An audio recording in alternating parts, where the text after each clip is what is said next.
Why were Russia, North Korea, Cuba, and Belarus not included in Trump's Liberation Day reciprocal tariffs? Let me explain.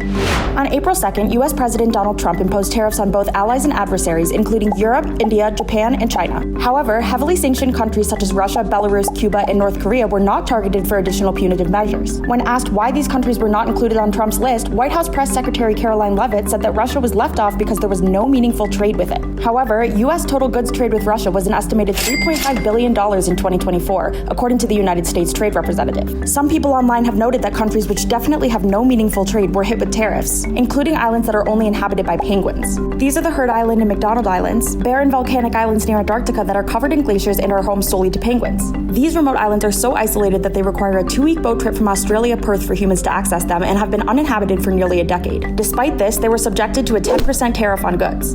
The highest tariff on Trump's list, a 50% reciprocal trade, was imposed on Lesotho, a tiny southern African kingdom that Trump previously described as a country nobody has ever heard of. Lesotho is one of the world's poorest nations with a gross domestic product of just over $2 billion. The small country has a large trade surplus with the U.S., mainly made up of diamonds and textiles, including Levi's jeans. Lesotho's 2024 exports to the U.S. totaled $237 million, accounting for more than 10% of its GDP. Caroline Leavitt noted that Russia could still face additional strong sanctions, though no official sanctions against the country have been announced. She also noted that Cuba, Belarus, and North Korea were not included because existing tariffs and sanctions on them were already so high. Canada and Mexico were also left off Trump's extensive tariff list. Leavitt confirmed this was because Trump had previously imposed a 25% tariff on both countries.